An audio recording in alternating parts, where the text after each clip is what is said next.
Provavelmente você já ouviu falar sobre a ferramenta Ishikawa, né? O diagrama de Ishikawa. Mas será que você já ouviu falar efetivamente das principais vertentes sobre eles e quais são os resultados que você colhe desenvolvendo bem o Ishikawa? Meu nome é Alessandro Lanza, eu sou Master Black Belt aqui da Upskills e nesse vídeo a gente vai falar exatamente sobre o que você não conhece sobre a ferramenta Ishikawa. Provavelmente você deve estar se perguntando assim, poxa, mas tem alguma coisa além, né, do que o próprio diagrama demonstra? Sim.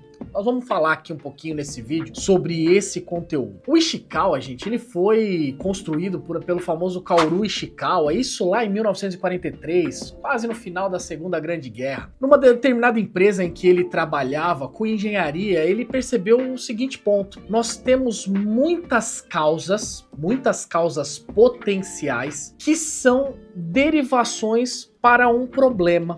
E ele parou simplesmente para estudar quais são os pilares em que estão as maiores volumetrias sobre essas causas potenciais. Foi a partir daí que começou a seguinte questão: quais são os pilares que possuem as maiores oportunidades de desenvolvimento? Foi aí que a construção de causas potenciais veio à tona sobre o desenvolvimento do diagrama de Ishikawa. Vamos dar um exemplo muito prático aqui para vocês e as aplicações efetivas. Então o diagrama de Ishikawa, que nada mais é do que a espinha de peixe, possui 6 vertentes principais. Um ponto importante que nós queremos deixar aqui é que essas principais vertentes, principais colunas, elas não são fixas.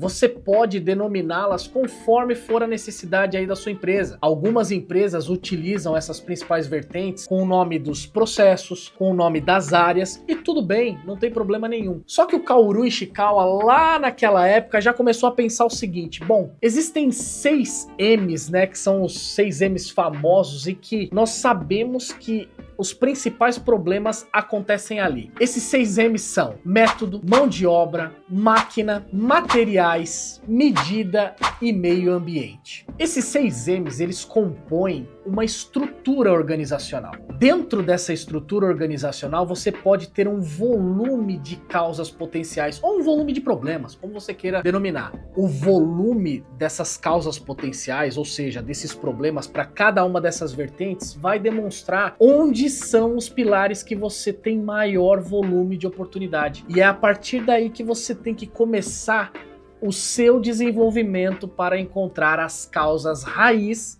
dessas causas potenciais. A partir dessa observação, você começa a enxergar que dentro de cada um dos pilares pode ter uma volumetria de problemas ali que você precisa dar um foco, que você precisa priorizar. E é a partir desse momento que o Ishikawa começa a fazer muito sentido no seu projeto. Vou trazer agora aqui para vocês um insight que aconteceu efetivamente, tá? Na aplicação de um Ishikawa, um dos projetos que nós gerenciamos aqui na Upskills. A pessoa trouxe pra gente um Ishikawa robusto, repleto de informações, né? Repleto de causas potenciais. Só que não sabia o que fazer com aquilo. Em determinado momento nós estimulamos a entender qual era a incidência, qual era o volume da ocorrência daquelas causas potenciais. E ele descobriu que na vertente de métodos, ou seja, onde os processos dele aconteciam, ele tinha a maior oportunidade ali de causas potenciais. Aprofundando o estudo naquelas causas potenciais, ele entendeu que ele não tinha padronização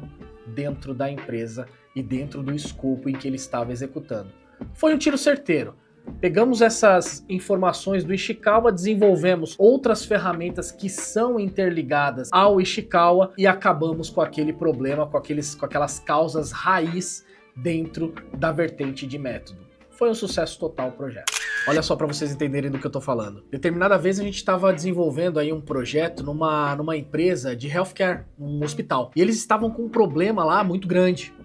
Problema de cancelamento cirúrgico. Olha só para vocês entenderem que a metodologia ela é aplicada em qualquer cenário, em qualquer tipo de empresa, e a gente estava dentro de um hospital. Hospital, gente, ela é uma empresa como qualquer outra, precisa de ter lucro ali, né? E o que eles fazem? Eles tratam das pessoas em troca do dinheiro que essas pessoas pagam dos convênios médicos. O que estava acontecendo? Tinha muito cancelamento cirúrgico. Os médicos agendavam as cirurgias não aconteciam. Desenvolvemos diversas ferramentas, muitas ferramentas ferramentas ali antes de chegar no Ishikawa. Chegando no Ishikawa, que tava todo mundo curioso para saber ali quais eram as principais causas, os problemas e tudo mais, nós descobrimos que na vertente método, no pilar método, que é um dos pilares dos 6Ms, eles tinham muitas causas. Uma delas, por exemplo, o médico que fazia o agendamento cirúrgico, ele utilizava um tempo curto para o agendamento. Ele não sabia que ele tinha uma regra. Olha, tem que ser no mínimo de 15 a 20 dias para agendamento cirúrgico. Ele agendava antes desse período.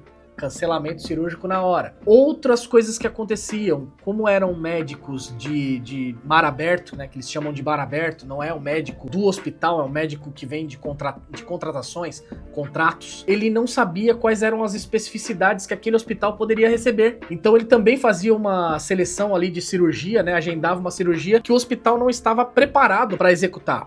Cancelamento cirúrgico de novo. Quando nós terminamos o Ishikawa, nós entendemos que em métodos, dentro dos processos que eles executavam, existiam várias falhas. Falta de padronização, falta de critério técnico, falta de exploração para com as equipes que são mar aberto. E quando eles começaram a mexer em tudo isso, pronto, não tivemos mais tantos cancelamentos cirúrgicos. Então essa é uma das vertentes que o Ishikawa pode trazer para você. E se você que está acompanhando aqui a gente, gostou desse conteúdo, está interessado, quer entender sobre outras ferramentas que a gente vai compor aqui nos vídeos, não esquece de deixar o seu like, de nos acompanhar aqui no canal também e clique no link aqui abaixo se você quer ter uma condição especial para se tornar um especialista em metodologia Lean Six Sigma. Forte abraço a vocês.